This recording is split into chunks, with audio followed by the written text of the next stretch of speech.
welcome to 2020 Bolingbrook. Today I am at the Festival of Lights that's behind Village Hall. And we're going to do a little walkthrough of all the lights and then we'll get to our show.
make you stay, but you're savage love.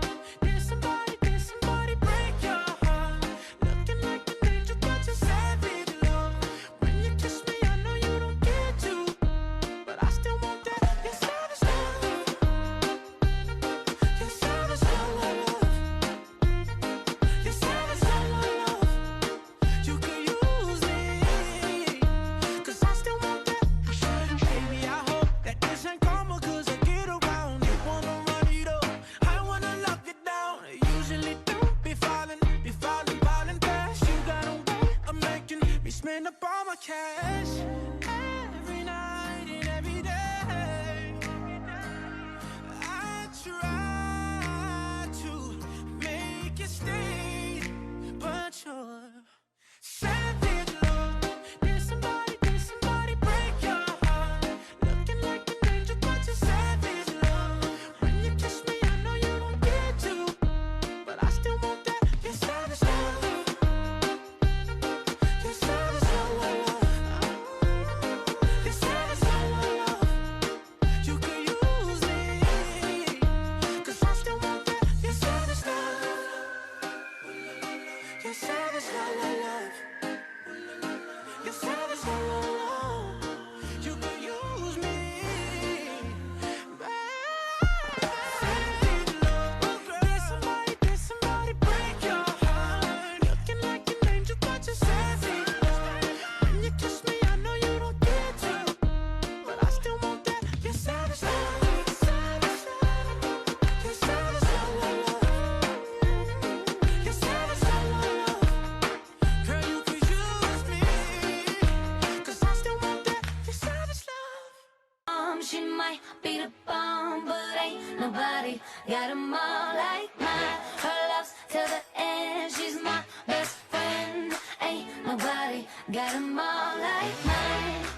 She's my world, she's my heart, and there's no denying I'm her girl, no matter what. Even when I'm lying, she loving me, loving me, loving me, loving me, love. She love me like nobody else. I'm telling you, telling you, telling you, telling you all. She taught me how to love myself. You might have a mom, she might be a bomb, but ain't nobody got 'em all like mine. Her love's till the end, she's my best friend. Ain't nobody got 'em all like mine. See, we go way back. Oh, I remember all the times that I cried. She made me feel better. She loving me, loving me, loving me, loving me. She loved me like nobody else. I'm telling you, telling you, telling you, telling you all. She taught me how to love myself. Hey, you might have a mom, she might be a bomb, but ain't nobody got 'em all like mine. Her love's till the end, she's my best friend. Ain't nobody got 'em all like mine. Oh, how she loves me till the moon and back. What you told me, her love never ends. She's my best friend. Ain't nobody got 'em all like mine. I just wanted to call you to tell you I love you. Oh, I love you too. I miss you already. Oh, that's so sweet. What's going on? I'm just writing songs, my mom song. Oh, I love you. Just one pack for this. My heart hurts. I love you so much. I love you more. You might have a mom, she might be a bomb, but ain't nobody got 'em all like mine. Her love till the end, she's my best friend. Ain't nobody got 'em all like mine. You might have a mom, she might be a bomb, but ain't nobody got 'em all like mine. Her love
being with us today. Oh, thanks for having me, Barbara. Appreciate it.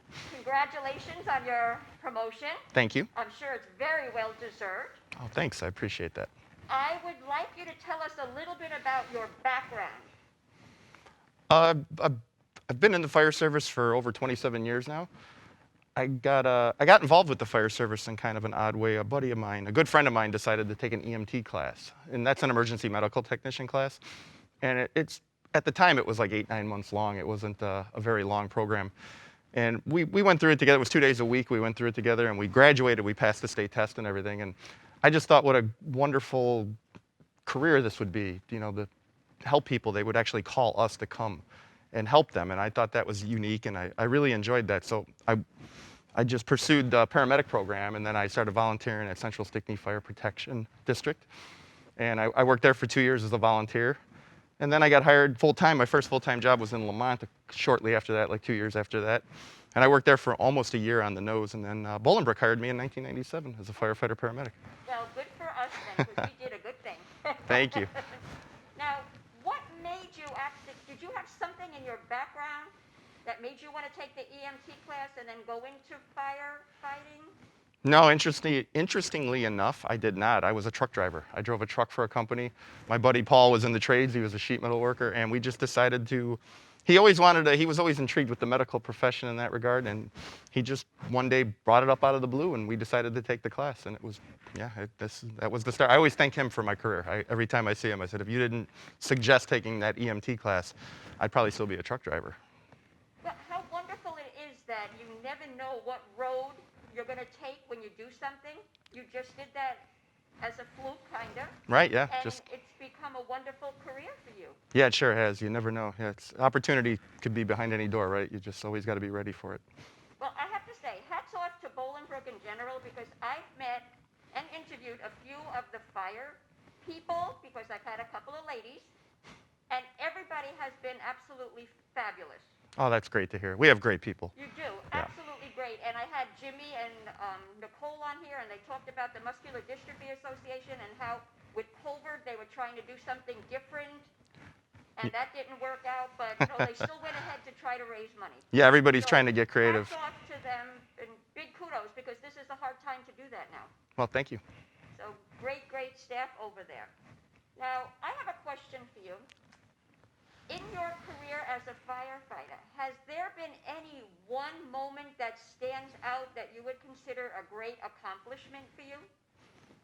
I don't know if there's any one moment in particular, but I think it's any time you make a difference in somebody's life. And that's happened quite a few times throughout my career.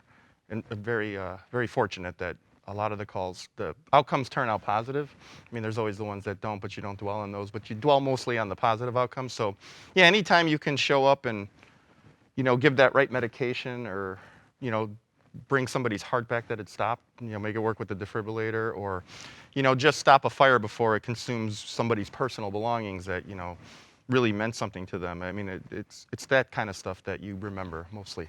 It's funny you talk about personal belongings. When I was a young girl, I'm from New York City, and we lived in an apartment, and when I was it was 10 years old, our apartment burned down, and we only had the clothes on our back. Yeah, unfortunately, that's. And when we went back into the apartment like a few days later, looking to see if we found any stuff, I found my first Holy Communion cross that didn't have a mark on it. The gold didn't burn. I was like shocked. But it meant a lot to me. And I still have it to this day, my first Holy Communion cross. So my hat goes off to the fire people, because I have a personal experience in dealing with them. Oh, thanks. Yeah, that's a big push for us, is to try to, we try to do what's called overhaul during a fire or salvage. We try to protect as much as we can while we're trying to contain the fire and extinguish it. So our guys do a great job of that. Our personnel is, like I said, they're exceptional at what they do. So. Now, here's another question that I have to ask, because I've asked all the other fire people that have come on the show. Sure. Do people ask you if what happens at Chicago fire is real? Yeah, occasionally you do get them questions, yeah, but that's Hollywood, probably 100% Hollywood. Okay. Now, what about cooking? So yeah, with the holidays approaching, and cooking remains one of the biggest causes of residential house fires still to this day. And it's also one of the contributing factors to injuries, fire injuries. So it's still a big, cooking fires account for a great deal of the fire injuries that occur in this country. So, you know, it's important. I think the number one thing you can do to prevent a cooking fire is just stay in the kitchen. So unattended cooking tends to be the number one cause for a kitchen fire. So, you know, people, especially with the holidays approaching, you might have forgotten an ingredient and you just think it's safe to leave the oven on or the stove on while you run out to the store. Don't ever do that. You cut down your risk of having a home fire immensely by just staying in the kitchen with the food. You know, and you also want to be prepared. You don't want to be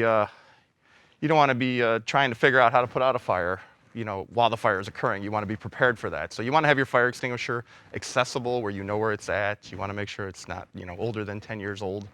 You know, if you've got it in the back of the kitchen cabinet way in the back and you got to kind of think about where it's at when there's a fire occurring, well, those are precious seconds that you don't want to lose. So you want to make sure you know where that fire extinguisher is at before the fire occurs. And then just keeping the area around you free of clutter. You know, the floor, you know, when you're cooking, you tend to drop things on the floor or the floor becomes slippery. That could be an issue. So you want to make sure you keep your floor clean. And loose-fitting clothing is always a concern. Make sure you have close-fitting clothing. And if you are deep frying, let's say on the stove or even a deep fry like a turkey out on the, you know, make sure that you have a lid handy to put on the pot to extinguish the fire. Never put water in hot grease. That's a disaster. And, you know, you want to make sure you first and foremost, keep the children away when you're deep frying. You know, you don't want them, with a turkey fryer especially, you want to be very cautious of where your kids are at all times. I've always been tempted to buy one of those deep fryers and try cooking a turkey like that, but I think the risks of all the bad things that can happen keeps me from doing that. Yeah, it is a risky thing to do. But if you take the proper precautions, you know, make sure the bird is thawed, dry. You know, you keep it at least 10 feet away from any structure, level surface. It can be done safely. You know, have an extinguisher nearby in case there is an issue. So, but those are all things people need to pre-plan before they do it. And then you can do it in a relatively safe manner if you do that, but they are risky. Now, you mentioned fire extinguishers. Is there a rule of thumb, like you mentioned 10 years, okay? Mm-hmm. Should you keep it that long or change it more often? Like, you know, you do your smoke alarm batteries when you put the clocks ahead and back again as a rule of thumb. Is there something similar like that we could tell people about fire extinguishers in the kitchen? Well, you always want to follow the manufacturer's recommendations. So anywhere when you buy an extinguisher from any of the big box stores, there'll always be an information with it, and just whatever the manufacturer recommends its life, that's what you want to follow. I think the general rule of thumb is around 10 years though, but it's going to vary a little bit between manufacturers. So, and there should be a date on everybody's extinguisher on when the recommended time to, you know, dispose of it is and purchase a new one. Now, when you're living at home, isn't there a different extinguisher that you have? Should it be like an electronic fire kind of thing as opposed to what you might have in your kitchen? Yeah, generally the extinguishers you buy from the big box stores will be what's known as an ABC fire. So they'll take care of all fires. You don't have to pick and choose. Okay. Yeah, if you do have like a water extinguisher, then you want to be cautious because you definitely don't want to be using water like we talked about on grease fires, and you definitely don't want to use water on live electrical. But most extinguishers you buy at the stores are going to be a one-size-fits-all type extinguisher. Yeah. Okay, well now we're going to be getting ready for Christmas. Yes. And the Christmas holidays. And people buying, let's start with real trees. What are some of the safety precautions that people should start doing to make sure they don't have a fire in their home?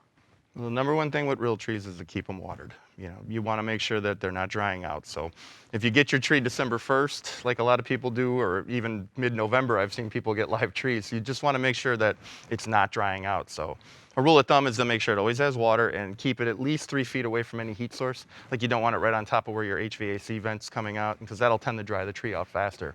But you want to be diligent. If that tree starts to dry out, you do want to remove it. It is an immense hazard to have in your home.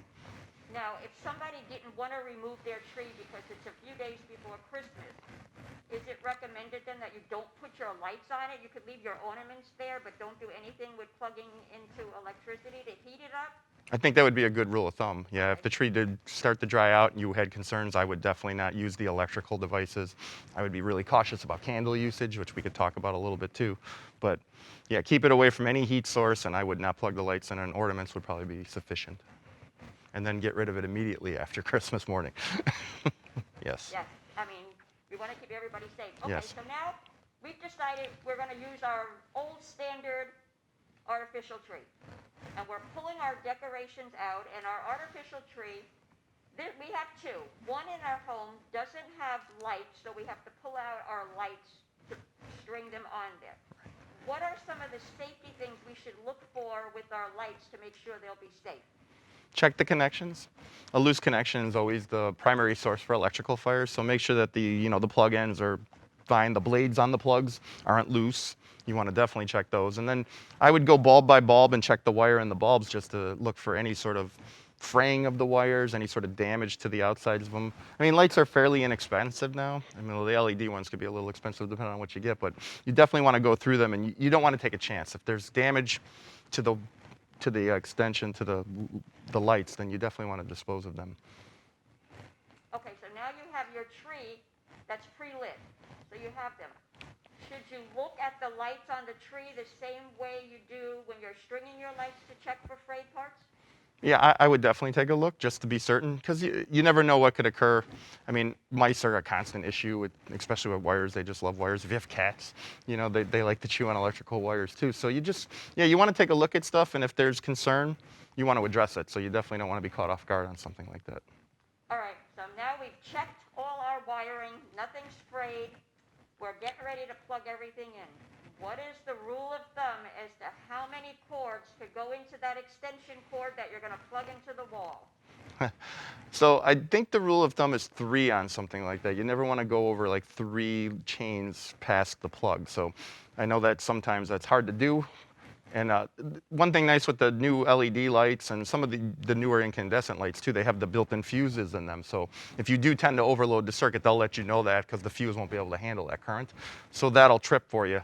So the Christmas lights have gotten a lot safer in the last 20 years, 25 years. We don't see as many, we do still see them, but we don't see nowhere near what they used to see with the regulations on the lighting and stuff. So I think you don't want to go over 3, especially with incandescents. You want to keep those under 3 chains. And I guess it all depends on the length too.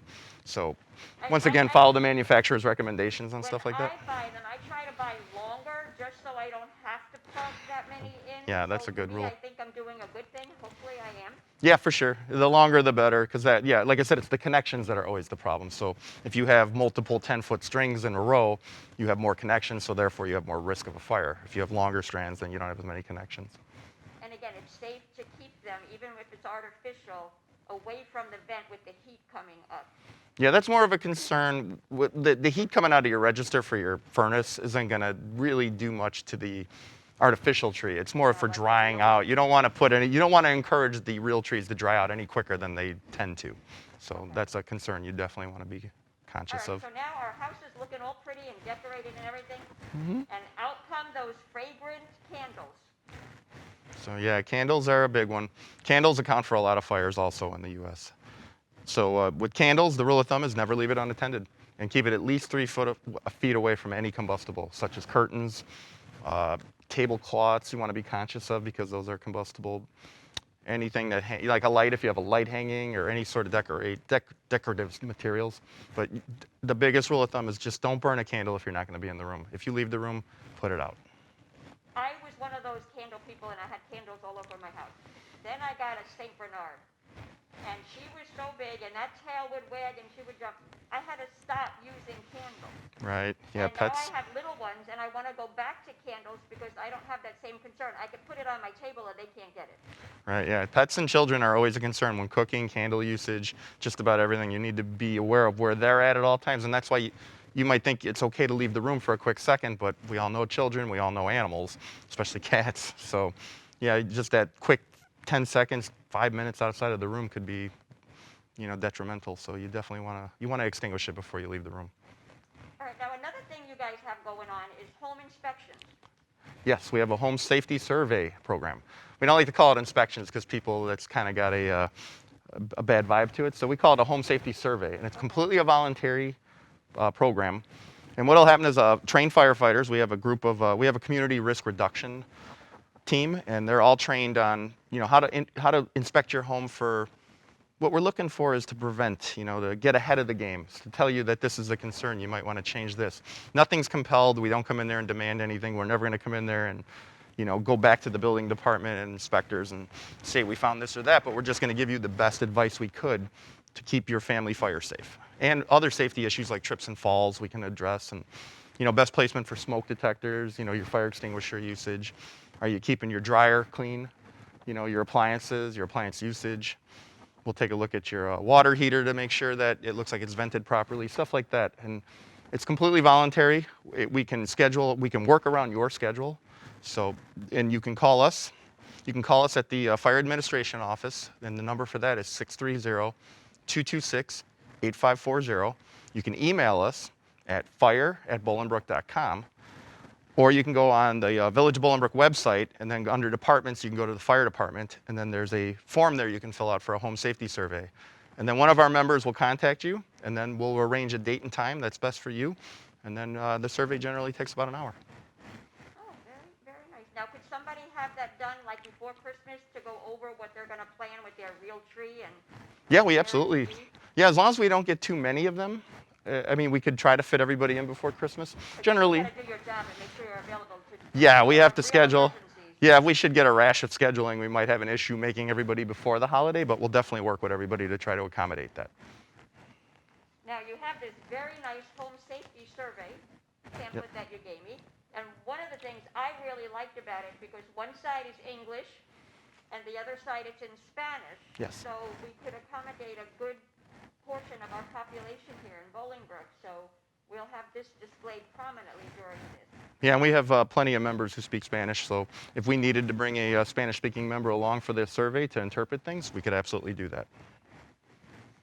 Now, is there anything else? I have one more question Sure. for you. In Bolingbrook, you guys do the Multiple Dystrophy Association fundraiser. Yes. Is there other ones that you do for community service? Well, our guys will get involved with, we'll do like the food pantry handouts. Our guys will volunteer for those. That's a common one that we go to, especially with Northern Illinois Food Bank, and I think Catholic Charities does them quite a bit. So our guys will come and participate with those. As far as other fundraisers, I'm kind of remiss on, I can't, right off the top of my head, I know there's plenty of stuff. Individual members, oh, you know what the big one is? St. Baldrick's. The St. Baldrick's for the children, the cancer, and they do the hair cutting, the shaving the head thing, and then they get donations through that, and that's always a big event at the golf club. And yeah, like 5 or 6 of our members partake in that every year.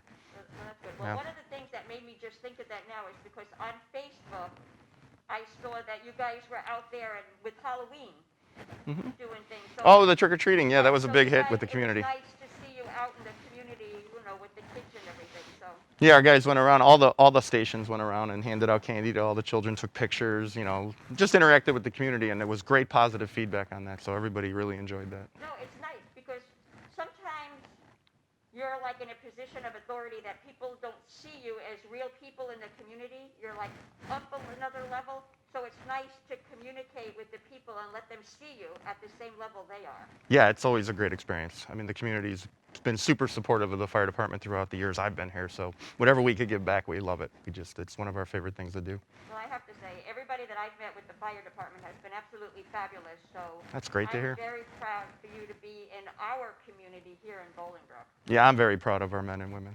They just do an awesome job every day.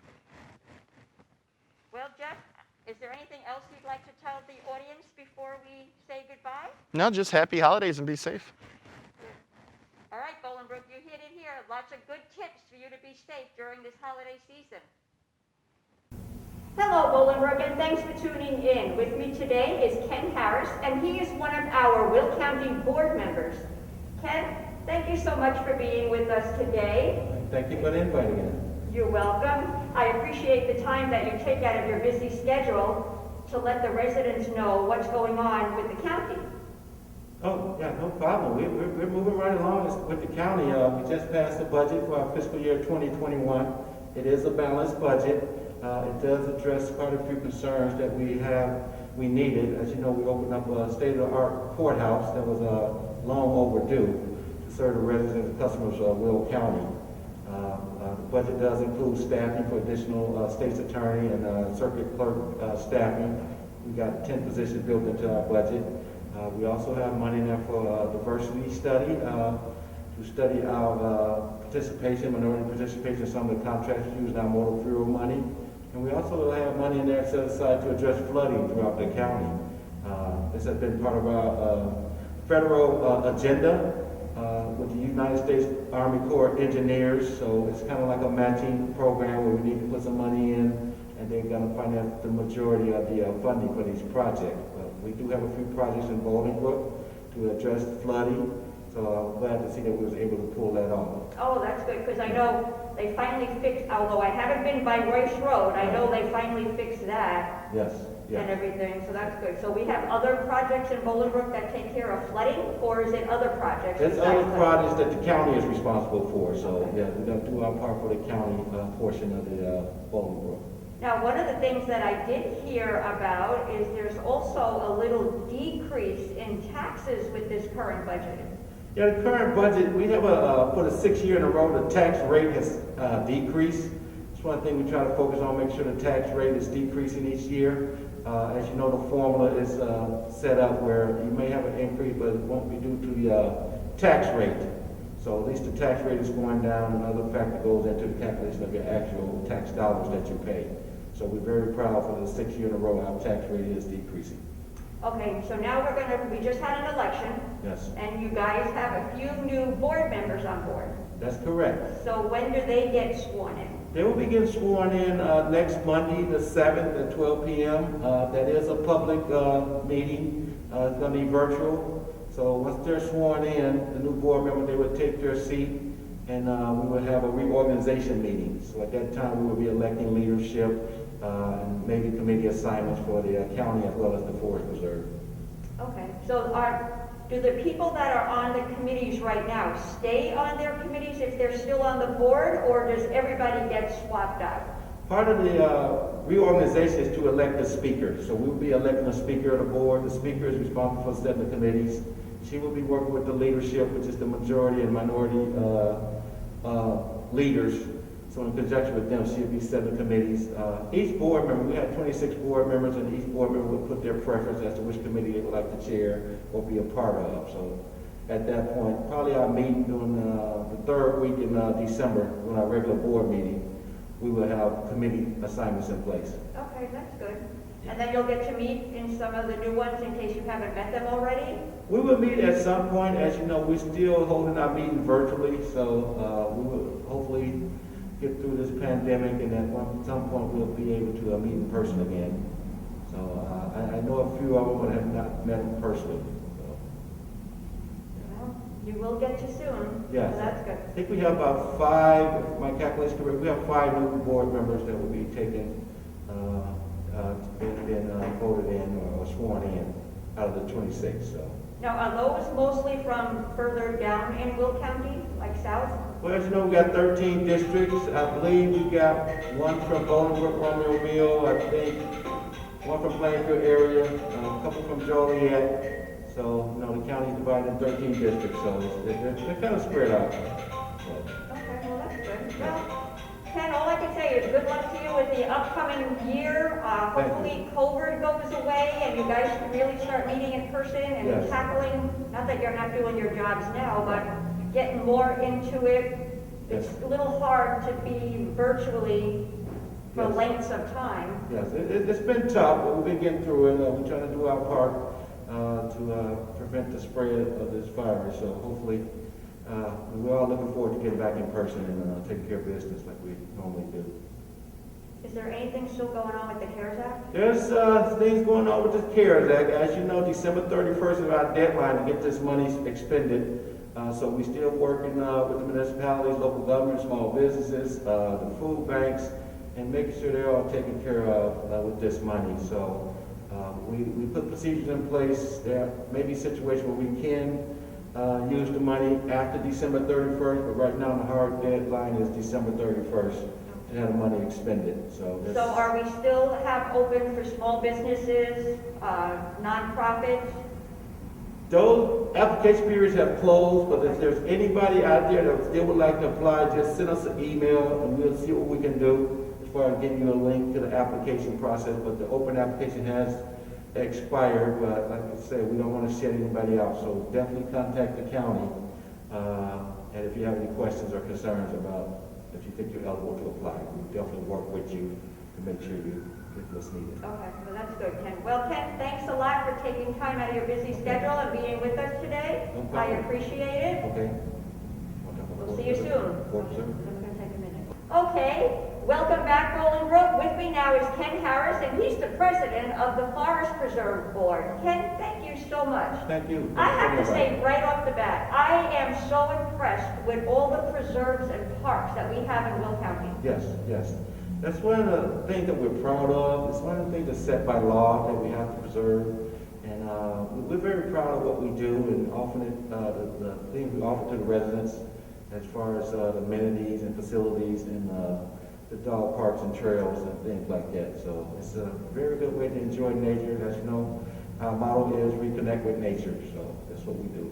That's good. So now with COVID though, everything's closed. Even if somebody wanted to use the restroom or what, everything is closed down to keep our residents safe, right? Yes, for the most part, our facilities are closed at our forest preserves, but our dog parks, latrines, and trails remain open for use.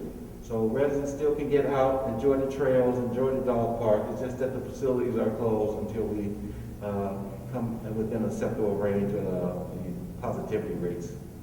Now, I have to say, I go on some virtual events that the Forest Preserve puts on, and I enjoyed them. Yes, I mean, it is watching them on Zoom, but the people are very nice in explaining everything, what they're doing with the different animals and everything. Yes, the staff has been amazing, and all the different partners. They've been amazing in keeping services going and keeping the residents involved. So if you haven't visited a forest preserve, I encourage you to do that. I mean, this is one of the amenities that's offered to our residents of Will County. It is. I had never been to one of the preserves. I have to say, I'm in my own little bubble over here. But now that I'm on the Citizens Advisory Committee there, we got a tour. And I've gone now since then to a couple of them because I realized how beautiful they were. Yes, yes. And our forest preserve is set in Naperville technically, but we claim it here for Bolingbrook. And you can get to that forest preserve Wayland Lakes from the Bolingbrook Park District, Hidden Lakes. We have trails and bridges that can bridge those. We can also go into Naperville. So the trails are wonderful. It's a good way to get out and get some exercise, enjoy a walk, enjoy a ride or run, whatever you feel you need to do. So the trails are wonderful. I know I see some of the pictures of sunrises and sunsets from that area here, and people post them on Facebook, and they're actually beautiful. Yes, yes. Visit our Facebook, go like our Facebook page, and there's a lot of information out there. You will definitely enjoy it. Our website is reconnectwithnature.org. Go there and find out more about the forest preserve and where they're located, and enjoy it. Yes, Bolingbrook, check out the website, and there's a lot of virtual events that you could attend, so if your children are still home doing things, there's things that you could do that would probably allow them to get credit for science projects and stuff like that. Definitely. They really are very beneficial to the community, so you should check it out. Definitely. I agree. Well, Ken, thanks again for taking the time. I appreciate it. All right, thank you. Thank you, Bolingbrook, for allowing me to come before you. You can say Merry Christmas. Okay, okay. And Merry Christmas and Happy Holidays, and we look forward to a new year. Thank you. COVID-free, hopefully, Yes. soon. Yes. Thanks, Bolingbrook. All right, bye. Okay, that was painless. Yeah, well, Good, thank you so much. no problem, no problem. Jackie's going to do a little thing on Rotary. Okay, good. Yeah. Some little perks. Chit chat. Hello, Bolingbrook, and welcome back. With me today is Diane Donnelly, and she's going to tell us a little bit about herself and starting a new home-based business during this COVID pandemic. Diane, thank you so much for being with us today. You're welcome. Why don't you tell us a little bit about you as the person? Okay, I am married to my husband, Tim, for 30 years. No children. We have 2 little senior dogs. And they're the light of our life, even though they drive us a little crazy. I grew up right outside of Chicago and moved to Bolingbrook 8 years ago. And yeah, that's pretty much good. I have a really close family, and I love to read and spend time with family playing games, and yeah. So. Well, that's good. Now, you recently started a new home-based business. Do you want to tell us a little bit about that and how it was different from your old home-based business during this pandemic? So interestingly enough, when this all happened, I was in another business for 26 and a half years, actually. I almost hit 27 years. I'm still in that business. They decided during COVID to change their model. And it didn't allow me the glass ceiling that I had, it became concrete. Let's put it that way. And that was fine for what they wanted to do, but it just didn't fit my lifestyle anymore. And so I took a leap of faith, and I wanted my 26 years of direct sales to count for something, and I wanted to try something new and different to see if my skills set that I had learned all those years mattered somewhere else. And so I did a little research, and with a little blind faith, to be honest, I fell in love with the company immediately, and I joined. And the thing I learned, I read a book a while ago that Mary Kay had written, and she calls it the lipstick theory. So when things go bad, we have bad times in this country, whether it's something like COVID or something like an economy loss, something like that. She calls it the lipstick theory because women can't go out and buy maybe a new wardrobe or go on vacation or a new car, but they will buy themselves something little like a lipstick. And for me, I joined the Body Shop at home, and it had been around since 1976. It had a really great reputation. I had never tried the product, which kind of goes against everything I do. I need to know the product. But I started talking to my friends and family about it, and I was amazed at the reputation and how much they loved the product. And so I joined because what's a lipstick or a body scrub or maybe a new skincare line, and I knew it would be great in bad times. Unfortunately, we are in these times, so for me to go get like a 9-to-5 job and try and restart a career that way just didn't seem really viable for me at the time. So, yeah. Okay, now it's a little different because with your old home-based business, you used to have in-home parties. Yes. And now with COVID, you can't do that. So how are you getting your product out to your customers now? Okay, so it's interesting because before all of this, my old company and many other direct sales companies had really pushed going and doing social media parties, things like that, and I was totally against it. I was very old school, and I believed sitting in a home where women and men could touch the product and smell the product and do that was always the way to go. You would meet the people, get to know the people, they would get to know you, and you build that way. And so when this happened, I lost everything. And in 27 years, I've never lost anything.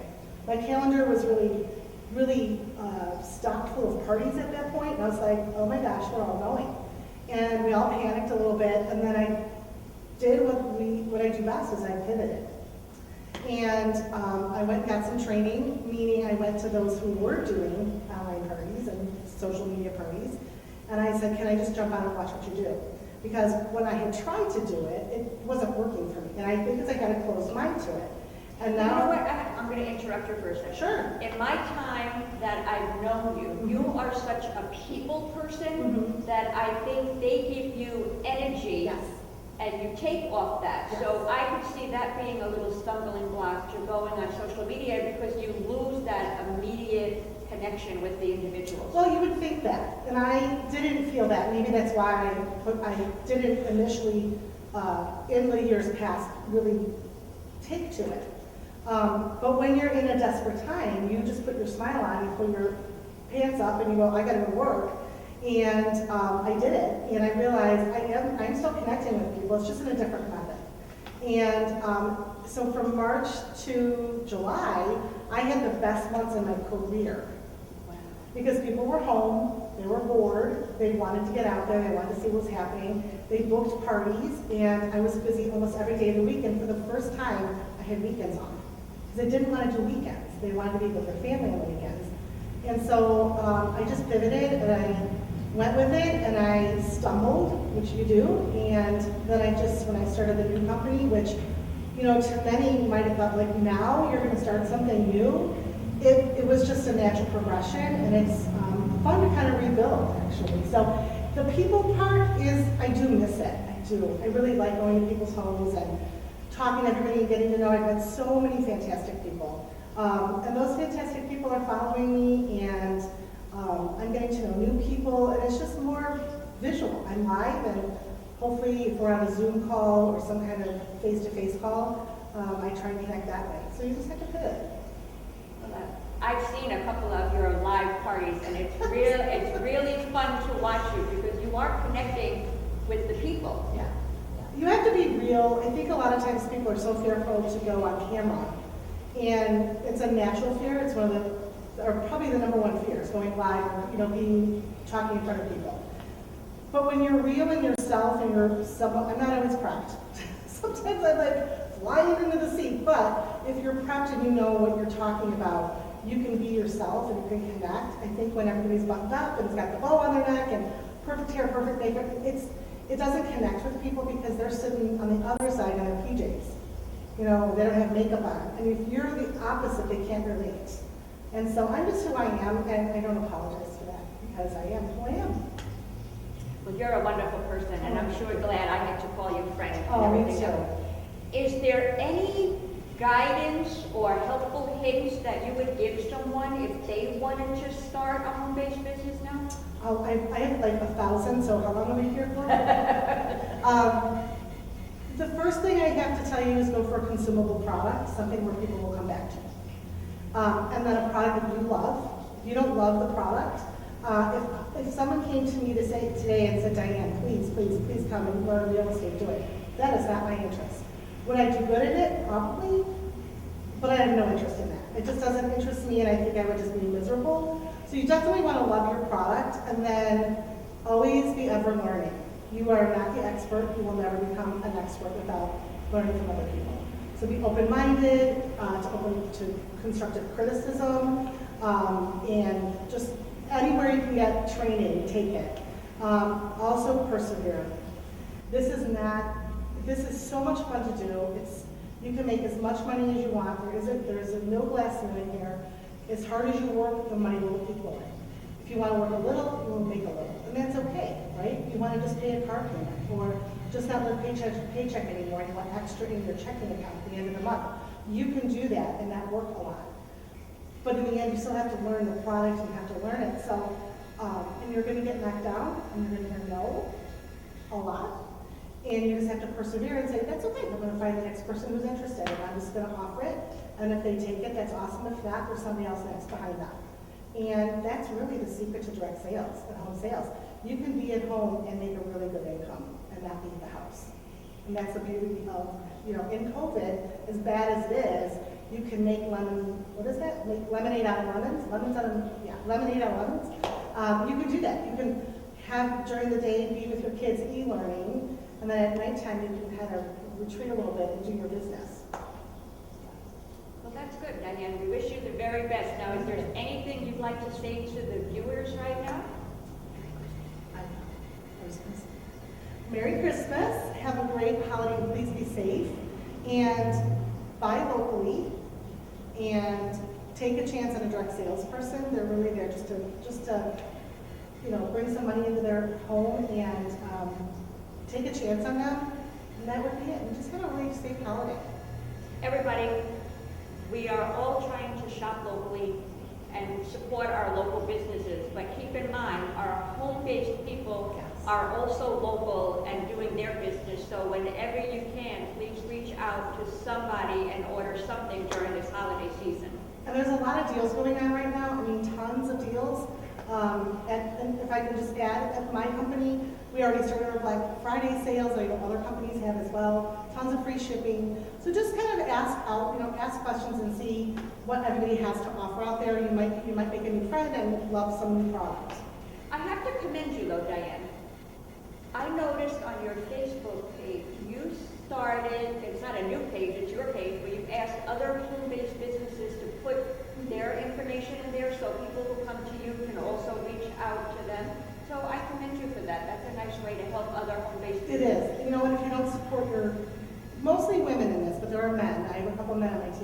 If you don't support other people in this business, it's gonna, in my opinion, it comes back to you. I am not the only person out there selling my product. There's so many other products out there, and if I can give a leg up to somebody else, if a friend of mine is looking for Tupperware, and I can say, I know somebody, I will share that. I won't hold that back, because I want them to buy my product, which is I don't sell bowls. So definitely, I'm a huge supporter of direct sales. It's an important fabric in our lives, and most women pass that by because there's a stigma. And if you want to get past the stigma and you want, if you have any questions, please feel, anybody feel free to talk to me or any one of those friends you may have in direct sales. They will tell you it's something a lot of people miss because they just put the stigma on it. Well, Diane, thank you so much for being with us today and giving everybody lots of good information, and Merry Christmas to you. Happy holidays to everyone. Yes. Enjoy whatever holiday you're celebrating this month. Yes. Hello, Bolingbrook, and thanks for tuning in again. With me today is Lee Bush Jr., and he handles Operation Christmas, which I'm sure most of you know is a fabulous organization here in Bolingbrook. Lee, thank you so much for being with us today. I appreciate it. I'd like to get started with you telling us a little bit about your background. Yes. Like what makes Lee tick? My family is what makes me tick, to be honest with you. Being part of this community for going on over 44 years now, my dad has really taught us about family, and it kind of continues that way with my family now. And getting other people's families involved with what we're doing and being able to help other families along the way. Well, that's really good. Can you tell us how you actually got involved with Operation Christmas? I sure can. It started back, we moved to town here in 1981. My dad was the head chef at Moody Bible Institute downtown. Very good job. We moved to Fernwood as a starting point, and he had fallen and broken his back. I'm the oldest of 4 kids, so times were tough. You know, mom was a stay-at-home mom, so he had to reach out for help, and he did, and we have been involved with Operation Christmas ever since. Wow, it's so nice to hear the story come full circle. Yes. Like you started with asking for some help, which I'm sure was very hard, and then now being able to give back to others has to be so rewarding. It's fantastic, and we kind of live by the motto of, even if you need help, is giving back at the same time. And we try to live that. Even some of my volunteers now are some families that need help, and we continue to keep striving towards making sure kids are taken care of and families are taken care of. That's the important part for us every single year, and getting our community involved in doing it as well. Now, one of the things I noticed, so you could correct me if I'm wrong, is that not only do you supply presents Yes. for the children, but you also have food available for the family. Yes, normally, and up until COVID this year, because COVID has kind of played some tricks on us, we are the only program within Illinois, and we've done a lot of research on this because we kind of borrow and steal from programs to help make our program better than what it has in years past. And we are one of the few programs that does offer our food. Normally in the past, it's 2 grocery bags of groceries plus cereal, because that takes up a lot of room in the bag. So we're trying to maximize what they can receive. So, and then we usually have gently used items that the families get to go through, such that we've collected throughout the year, including clothing, shoes, belts, hats, gloves, toys, gently used household items, things that a lot of us take for granted on a normal basis, on what we need and have that some people don't have at all. And then Now, one of the ladies that was on my beautification commission, she used to volunteer with you a lot, and she said last year was like one of the best because it was set up like a department store on the stage. Yes, it was It was a lot different last year. We've set a lot of goals, and we've gotten a lot of, don't take this wrong, we've got a lot of younger people coming in because a lot of our volunteers are retiring. Their health is not as good, and we wanted to make it look like a department store. We wanted it to be as clean as possible for these families because it's so hard, coming out and asking for help. I had one lady last night I was on the phone with, and if anybody else needs something, just give it to them. I don't need it that bad. And it can get gut-wrenching. So we tried to make this as easy as possible for families as they're coming in, to have it look as presentable now, because we do have that younger crowd. And before, a lot of our folks were in that 60 to 70 range where they didn't have the body being able to do it anymore like they used to. So we kind of changed it up a little bit and wanted it to be this presentation that really shows Bolingbrook is what it is. So that's why we kind of went that different direction.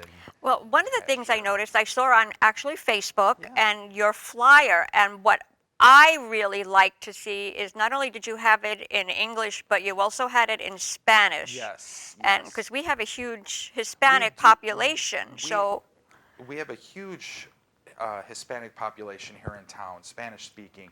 So we're trying to make it easy as possible, and we work with the school district also. A lot of our students are in Valley View. We want them in school. So we were trying to make this as easy as possible for them to sign up. And we've had one, Rosie, bless her soul, she's still with us to this day. I shouldn't say as long as I've been around, but for 20 years, this woman has been there every single year doing all the Spanish speaking and taking the phone calls. So we've made it a lot easier now for the families to register online, and having an English and Spanish version for them has made it so much easier. And I can't tell you the amount of compliments that we get because it's so much easier for them. now I have to applaud you because I can't tell you how many times I see things on Facebook or social media, and it's reaching out to help people, Yes. but it's only in English. Yeah. And I mean, no matter where you live, there's people that speak a different and read a different language, Yes. whether it's Spanish, Polish, Chinese, Yeah. Arabic, whatever. So I applaud you guys for Thank doing you. that. Thank you. It's been a team effort on bringing it together, and my volunteers are everything. They're the train, and they push me to be better because of what they're doing. And, seeing what they're doing within our organization and making it stronger and getting more community involved has always been a huge part for us. And we know, when we've seen the dynamics change over time, as long as I've been in the program, it was typically black, white, few Hispanics, Spanish-speaking people mixed in when we first started. And then it's just progressed differently through our town, which is phenomenal. We're back to having a very diverse, town, and that's been the push for us, is we've had to get with the times and be proactive in that, in serving our community. Well, that's great. I know before we actually went on the air, you started to give me a little history lesson. So why don't we give a little history lesson Yes. to our viewers about how the organization got started? Absolutely, absolutely. Back in 1973, our late mayor, Bob Bailey, his wife Betty, started Operation Christmas to bring all of these organizations together within the community at the time, from churches to different organizations, of bringing it under one roof to be able to serve our community better, with the mindset of it takes a village to raise a child. And we've continued to try to do that as our town has grown exponentially from where we started. Then she ran it for a couple of years, and then for 38 years, Gwen Bettig was in charge. She was like a mother to me, and yelled at me just the same running across the stage. And little story with Gwen is she was rough around the edges, but she loved serving people. And even as a volunteer, as a young child, you're not allowed in the toy room. You had to get that age and experience to come along to be able to play. Well, she was afraid you'd open them up and play with them. That was probably a lot of the reason, you know. But she had a heart of gold, and for 38 years she ran it. And then my dad stepped up, who had been obviously involved since 1984. And he kind of handed over the reins last year because he's been going through health issues and has given his blood, sweat, and tears to the community, just as Gwen did before she passed away. So, you know, being around, and about 7-8 years ago, I was going through a divorce, and I needed help for my now 16-year-old. And it kind of got me back into the serving part, because, you know, my early 20s, it was all about kind of serving myself, and but I was here every once in a while. Some years I was, some years I wasn't, but it just brought me back to what my dad had instilled in me about giving back and helping within the community. And my dad's been a major part of not just our organization, but Fish back in the days, as Gwen was. They truly believed in giving back and setting that example. And look, here I am, you know, and I try to set that with my children. With my 16-year-old, I have a 3-year-old, I have a 1-year-old, who are seeing what I'm doing on a daily basis now, and giving back and the importance of it. So hopefully in their time, they will step up and lead this charge. Well, that's wonderful. Let me tell you.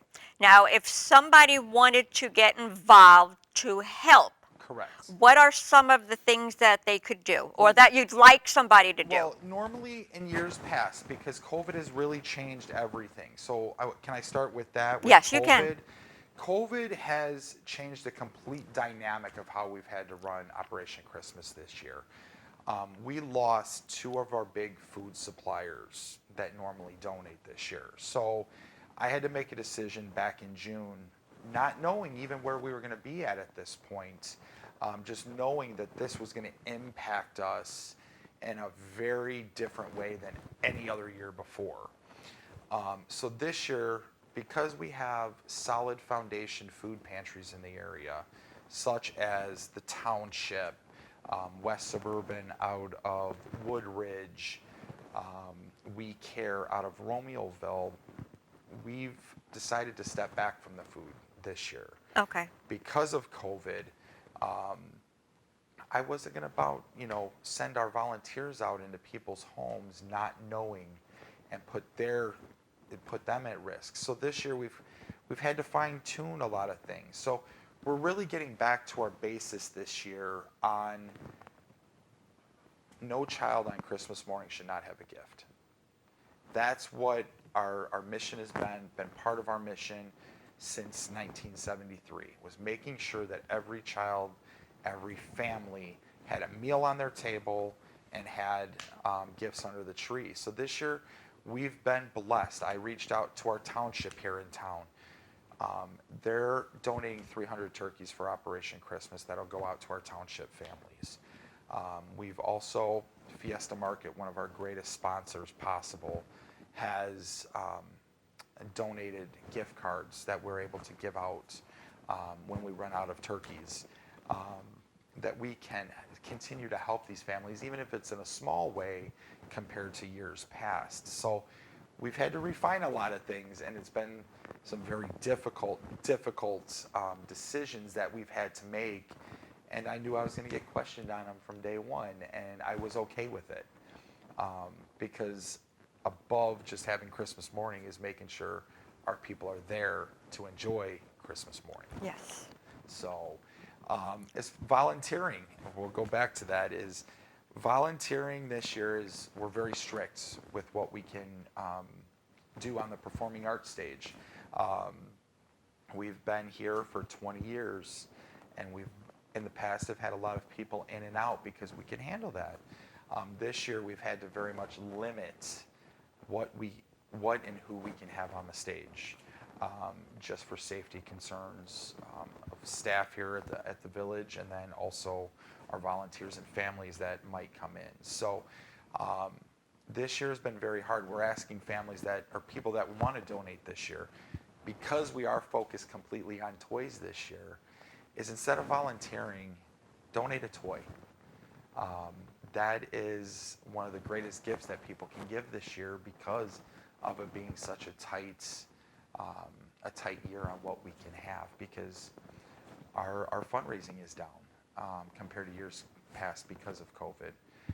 We've not been able to have our large fundraiser to start our year off, and we're not going to have our garage sale like we've done for the last 30 years as seed money for the following year.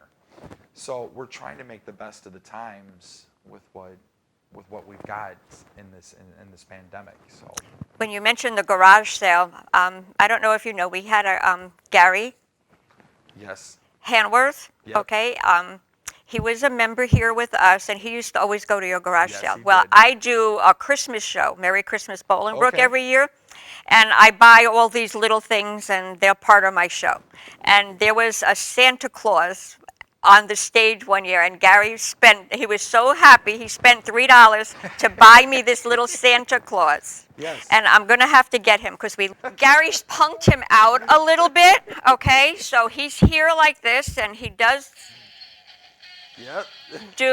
anyway, I always told him, I said, Gary, you need to clean him up a little bit. So he spent time cleaning him up, but he's a little funky right now. But this Yeah. was from your garage sale. Let's see. And Gary purchased it, and that $3 went to help another child the next year to purchase new toys. So Yes, so, it's a blessing that we can see that. So. yes, see, so it goes to good use and everything Yes, like that, and it absolutely. makes me think of Gary now. Right. And Gary was a great guy. He would always come and visit and stop by the stage, and anytime we had a special event, he was always there videotaping. With the camera, So, right? with the Always, camera. always, yes, Gary. Always. Lee, talk up.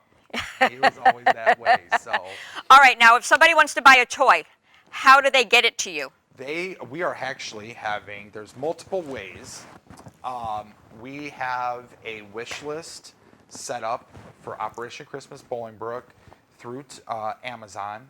We also have a Target on their website that you can go to, or we're trying to make it as easy as possible and contactless this year. So we are also doing a huge toy drive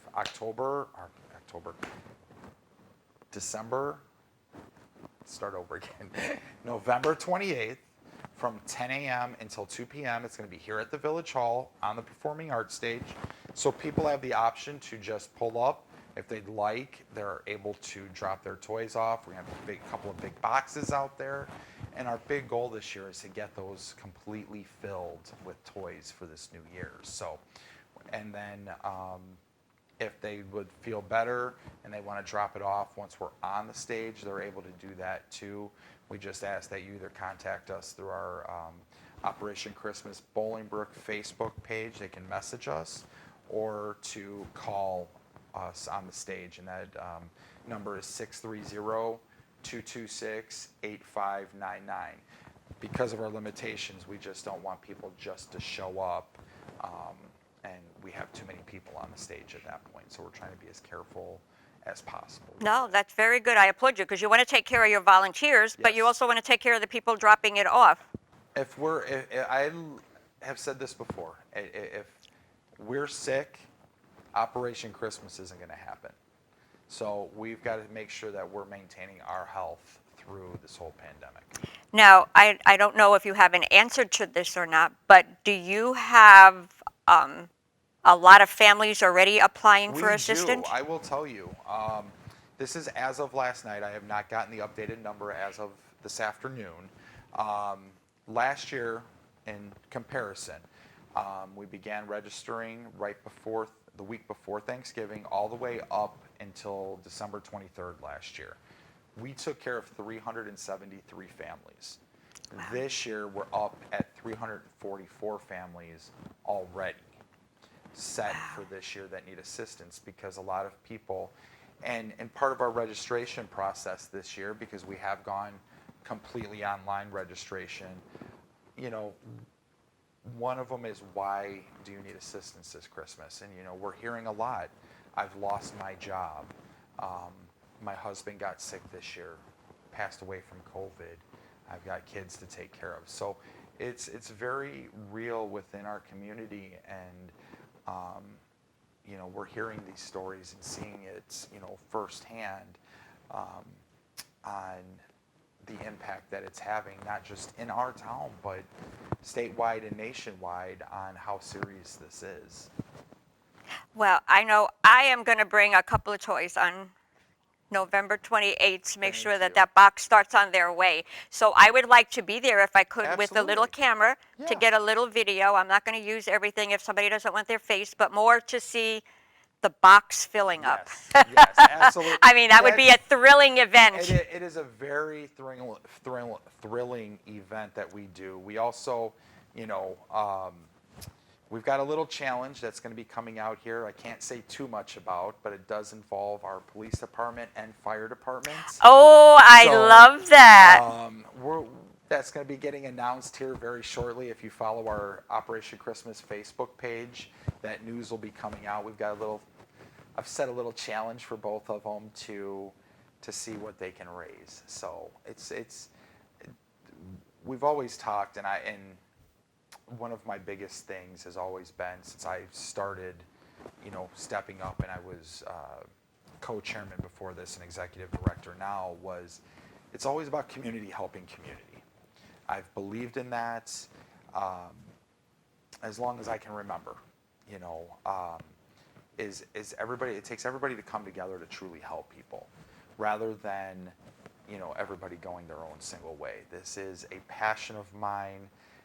As my wife would say, it's not a passion, Lee, it's your living. And my family has given a lot. My volunteers' families give a lot every year. For instance, I'll use Gwen Beddick, who ran the program, as we talked about. Gwen, I don't think, had an actual Christmas in her house for 20-something years.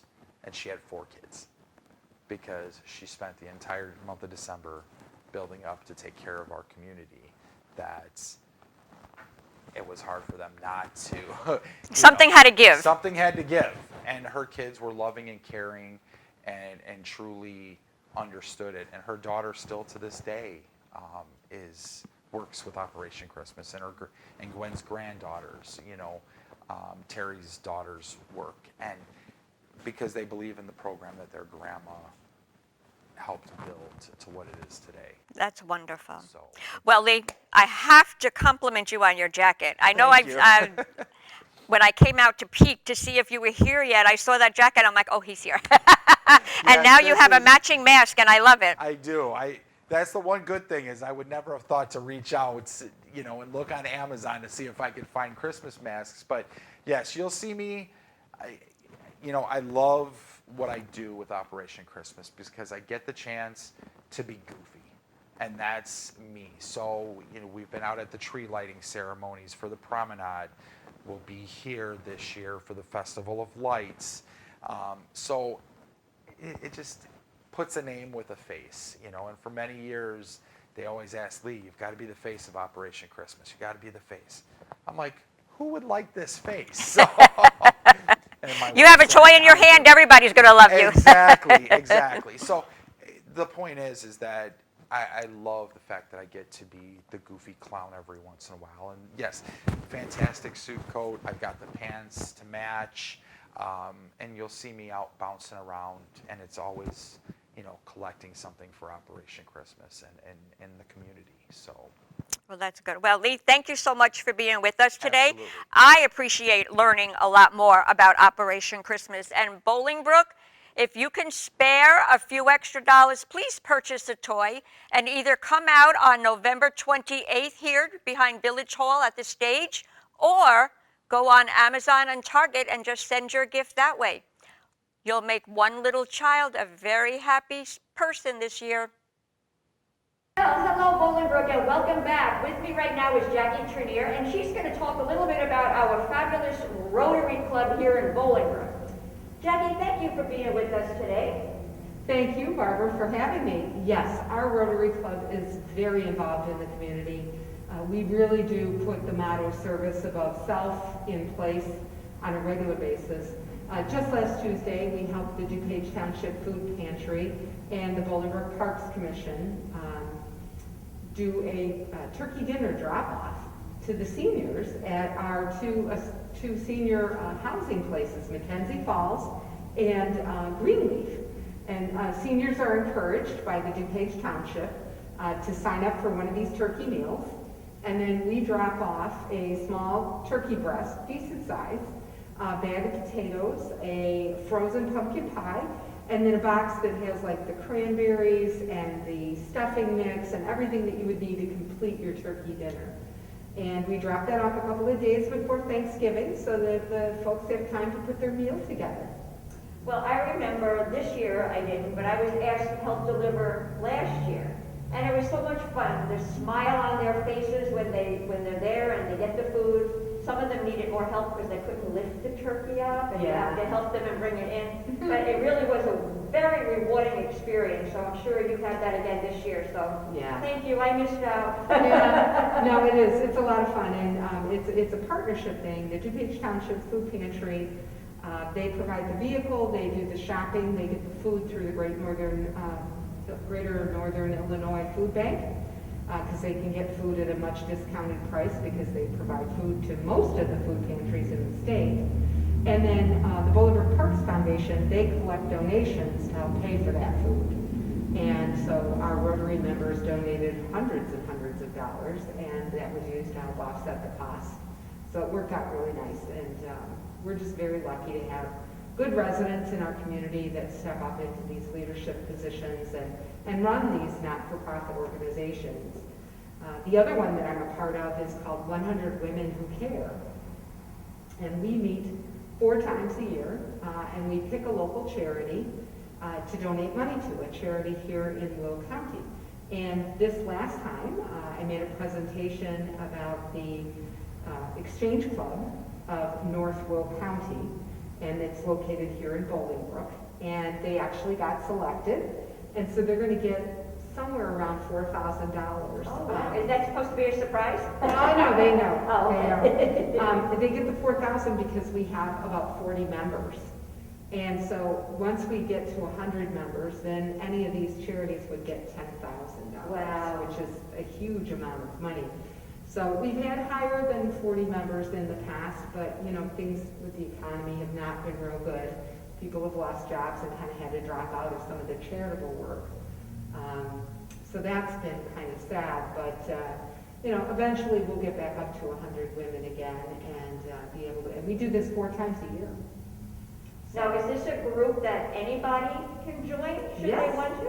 Yeah, anybody can join, and if you don't have $100 to donate 4 times a year, you can form a team. You still only get 1 vote on which charity, even though there might be 4 people on your team. But if there are 4 people on your team, then you each donate $25 each time. And most people, not everybody certainly, but most people can afford to donate $100 a year. And this way it gets spread out into 4 different charities. And you get credit for the donation that you make. You write it off on your taxes if you do that, because the check goes directly to the organization, not to the group 100 Women Who Care. And so you actually get, a tax benefit for making those donations. And if your employer matches donations, you could submit those to your employer and possibly even get extra money for that charity. I did that this morning. I work at Baird & Warner as a real estate agent, and they match donations up to $500. So I sent them receipts this morning for $500, and they're going to be matching all that to the charities. So they send it to the various charities that you're involved with, and oh, that's really nice. Yeah. Place I used to work used to do that. Yeah. And so that was always fun. They had a dollar amount that they would max out at. Yeah. That was good. Now, if somebody wanted to become a member of the 100 Women, who do they contact? What do they do? Well, certainly anybody can contact me, but it's probably just as easy to go to our Facebook page, 100 Women Who Care in Will County. Same thing with Rotary. there is a Bolingbrook Rotary Club, and they can go to the Bolingbrook Rotary Facebook page and check them out and become a member. Now, does the Rotary have a maximum number of people that they have? No. So they could be any number? Yeah, clubs can be really large. In Naperville, they have clubs that are hundreds of people, and they even have more than one club. Because sometimes you'll have a club that meets for breakfast, another club that might meet at lunchtime, and then yet again a club that meets in the evening. The Plainfield Club meets in the evening, the Bolingbrook Club meets at lunchtime. The Naperville, they have a couple of them, so they have a breakfast, probably a lunch, and an evening one. So it's a much bigger community, and so they're able to put together a program at each of those times that makes sense. Well, that's good. Well, Jackie, thanks for coming on and sharing that wonderful information with us. And Bolingbrook Rotary Club, or 100 Women, there's something out there for you. Thanks, Mark. You want to say Merry Christmas or something? Happy Merry holidays? Christmas, Happy Holidays, Happy New Year, Happy Kwanzaa, Happy Hanukkah, and I don't know if I've missed any, but season's greetings.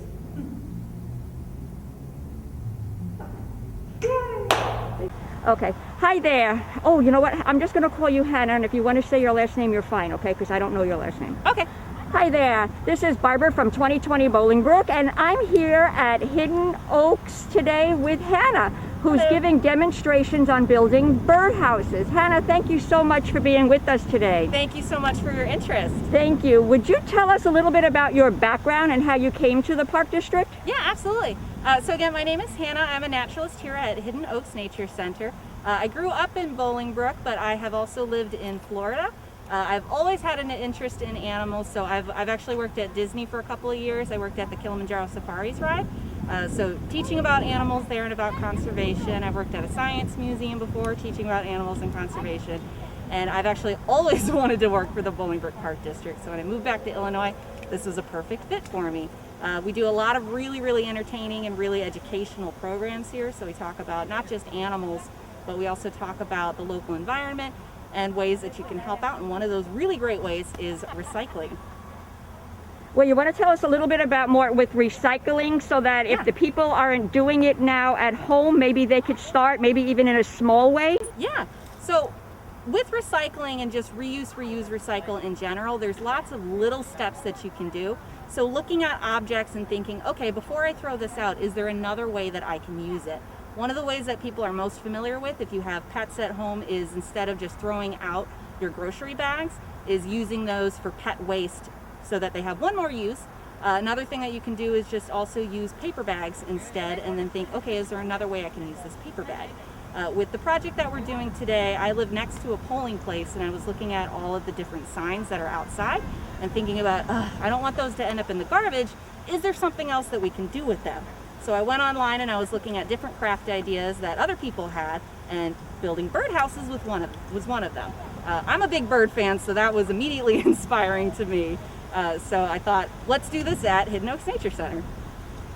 Well, is there anything else you'd like to tell the public in general about the Nature Center here? Yeah.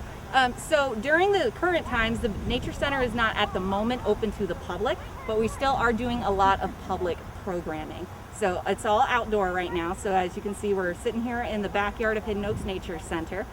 We do programs not just for kids, but we do them for adults, we do them for families. We do have a lot of programs coming up that are sponsored by Myers, so they're actually free to the public as a way to kind of introduce you to Hidden Oaks Nature Center and all the awesome things that Bolingbrook Park District has to offer.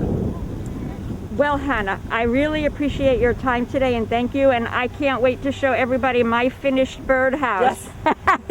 Yeah, I'm very excited. Again, I'm a big fan of birds, so I'm really excited to see these in people's yards and kind of inspire people to look at them, at everyday objects, and see if there's another way that they can use them.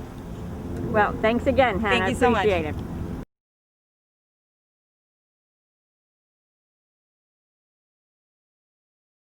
Hello and welcome back, everybody. I'm at the new Cafe de Monde here with Johnny B, the owner of this fabulous new business. Johnny, thank you so much for being with me today here in your shop. Why don't you tell us a little bit about yourself? Well, I've lived in the Chicago area for about 7 years now. Moved out to Joliet about a year ago, and girlfriend and I decided to open a coffee shop. And since then, we've opened Cafe de Casa and moved forward to Cafe du Monde, where you're at now.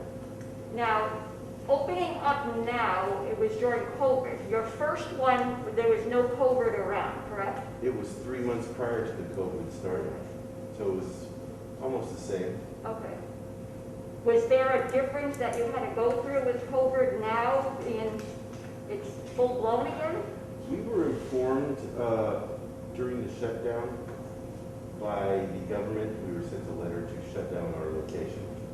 After 2 weeks of that shutdown, we decided to open a window of our Cafe de Casa location and handle clients through the curbside pickup. And it seemed to flourish, and it actually increased sales substantially. Wow, good for you. Now here, so far you were allowed to open with having people in, but now we're in kind of a lockdown here. People have to come and take it and leave. The majority of the people come pick up and leave anyway. There's very few people that actually come in and sit down, especially with the crisis going on. That being said, yes, we'll bring the tables further this way. I'll put them in cordon tape and prevent people from coming in and sitting down, with only availability for a few seats in front for waiting. We're very familiar with the routine. That's exactly what we did at the other location, and we did that here when we first started as well, because we opened Cafe du Monde 1 week before we had the other shutdown where we had to tape everything off also. So our practice is getting pretty good. Well, now, when I came in, I noticed all the wonderful specialty coffees that you have here. Can you give us a little rundown on some of the coffees that you provide? Our basics are craft. Everything we do here is craft. Obviously, we have the normal cappuccinos, lattes, etc. We have some of our house specialties, which involve some Hispanic ingredients like dulce de leche and mazapan. We've incorporated the Ferrero Rocher candy, a lot of Oreos. Things we try to do different here are refreshing drinks. We try to come up with different refreshers. We have a contest for the girls. We let them invent new drinks and come up with great ideas. So everything is always going to be different here. That's the number one thing we're trying to do at Cafe du Monde and Cafe de Casa is variety. We don't want anything the same. We always want different things, try different things out, see if the public likes them. If the public likes them, then we'll swap it out. If they don't like it, we'll get rid of it immediately. Now, I also noticed you have teas here. Do you do specialty teas as well? We do mostly iced tea, but we don't do any specialty teas. We have your basic teas for your basic tea drinkers. At the end of the day, though, as long as we have it in stock, we'll make it for you. It doesn't matter what it is. Again, we're craft, so the idea is to accommodate each one.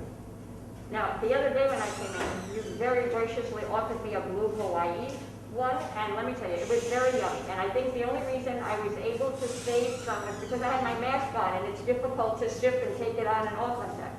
So when I got home, I'm drinking, I'm like, no, I want to see it change colors. Right. So I left it, I had to go out, and I came back, and it did change. But it took a while. Right, well, we put blueberries into the mix. It's a blue lemonade, it's a blueberry lemonade, and we use real blueberries. When the blueberries, we use frozen blueberries, so when they start defrosting inside of the drink, it actually changes the drink. Now, it was very good. Now, I noticed on the menu you also have smoothies. Yes, So you do a big variety of smoothies? we do all sorts of smoothies. We even do a new smoothie, which is called the Freeze, which has no milk in it. And that's a variety of strawberries and raspberries, mixed berries, etc.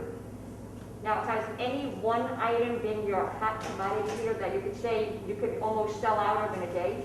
Yes, actually, for some unusual reason, the Abuelita latte or Abuelita cappuccino or the Abuelita frappe is our biggest seller here. We can't make enough. We tend to run out every day and have to create more batches of it. Well, in my time being here, I have to tell you, the young ladies behind the counter have been fabulous. I see them, I've watched them with the customers, and they're very friendly and accommodating. So you have a great staff, so that compliments to you and hiring good people. Thank you. Yeah, we scrutinize to the best of our ability, and we try to hire local girls and pick the best girls for accommodating our clients. At the end of the day, we want not only quality in our drinks, but quality in our service. And I hope that we've been able to do that to the few people who've come in so far. Well, that's good. And you also have a few yummy desserts in the counter when you come in. That's correct. We get most of our, I'd say 90% of our desserts or pastries from the Sweet Gallery. Cut-in cakes out of Shorewood. She's got a delightful little spot in Shorewood in front of the Target. Her address I've posted already.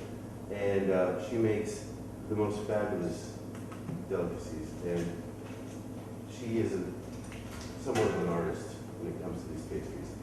People come in here, they actually buy more pastries here at my location than they do in hers because hers is kind of hidden. So repetitive purchases on all her cheesecakes, her macaroons, her actual large cakes. We even have the atomic cake from her, which we sold out of.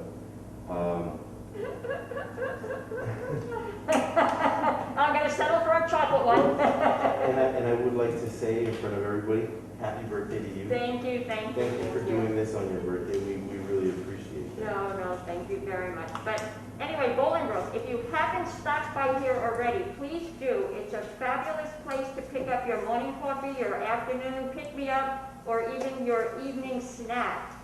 They're located on Schmidt off Fountain. Hope to see you here soon. Thank you. These are the lovely young ladies that will make your coffee, fix your smoothie, or make your tea and offer you desserts. And we're going to meet them now. Hi, my name's Amanda. Hi, my name is Kitsia. I'm Shasia. Now look at these beautiful ladies, and in addition, you'll get a fabulous drink. I hope you get to come by real soon. Bye-bye. Thanks. Bye.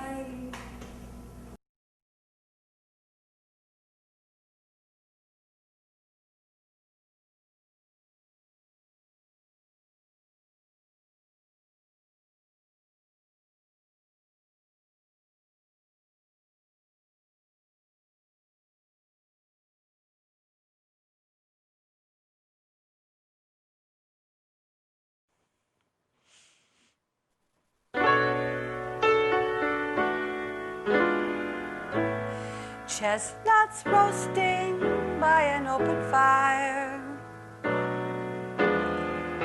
Jack Frost nipping at your nose, Yuletide carols being sung by a choir, and folks dressed up like Eskimos. Hey, how you doing? Everybody. A turkey and some mistletoe help to make the season bright. Tater tots with their eyes all aglow will find it hard to sleep tonight. They know that Santa's on his way. He's loaded lots of toys and goodies on his sleigh. And every mother's child is gonna spy to see if reindeer really know how to fly.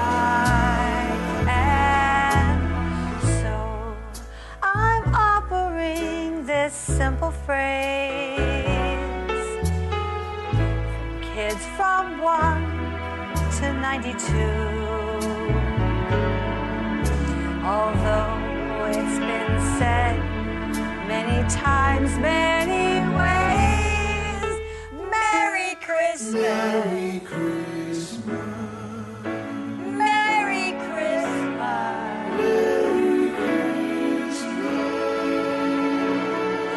Merry Christmas to you. And you, Bolingbrook, Merry Christmas.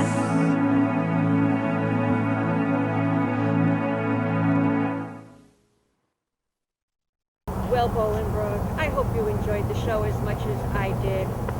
We had some fantastic guests on the show, and I wish you a very Merry Christmas, Happy Holidays, Happy Hanukkah, and any holiday that you choose to celebrate, including Happy New Year.